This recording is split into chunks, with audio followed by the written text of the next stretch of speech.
Joshua 4. When the whole nation had finished crossing the Jordan, the Lord said to Joshua, "Choose 12 men from among the people, one from each tribe. And tell them to take up 12 stones from the middle of the Jordan, from right where the priests are standing, and carry them over with you and put them down at the place where you stay tonight." So Joshua called together the 12 men he had appointed from the Israelites, one from each tribe, and said to them, "Go over before the ark of the Lord your God into the middle of the Jordan. Each of you is to take up a stone on his shoulder, according to the number of the tribes of the Israelites, to serve as a sign among you. In the future, when your children ask you, 'What do these stones mean?' tell them that the flow of the Jordan was cut off before the ark of the covenant of the Lord. When it crossed the Jordan, the waters of the Jordan were cut off.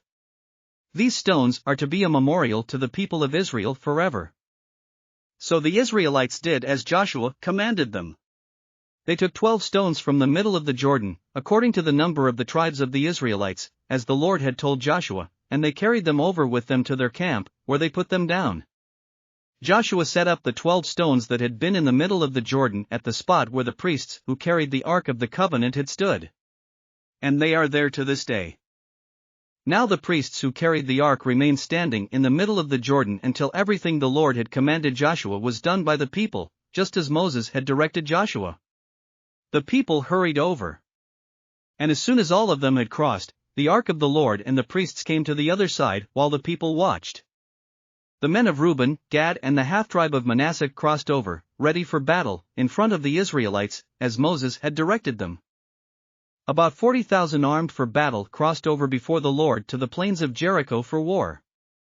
That day the Lord exalted Joshua in the sight of all Israel, and they stood in awe of him all the days of his life, just as they had stood in awe of Moses. Then the Lord said to Joshua, "Command the priests carrying the ark of the covenant law to come up out of the Jordan." So Joshua commanded the priests, "Come up out of the Jordan." And the priests came up out of the river carrying the ark of the covenant of the Lord. No sooner had they set their feet on the dry ground than the waters of the Jordan returned to their place and ran at flood stage as before. On the 10th day of the first month the people went up from the Jordan and camped at Gilgal on the eastern border of Jericho. And Joshua set up at Gilgal the 12 stones they had taken out of the Jordan. He said to the Israelites, "In the future when your descendants ask their parents, 'What do these stones mean?' tell them, Israel crossed the Jordan on dry ground. For the Lord your God dried up the Jordan before you until you had crossed over. The Lord your God did to the Jordan what he had done to the Red Sea when he dried it up before us until we had crossed over. He did this so that all the peoples of the earth might know that the hand of the Lord is powerful and so that you might always fear the Lord your God." Thanks for listening to another chapter of the Bible. At My Faith Fuel, we believe a good coffee fuels your faith and energizes your day. Please visit myfaithfuel.com to explore our delicious coffee blends. Part of each purchase goes to training worshipers around the world. Thanks for listening.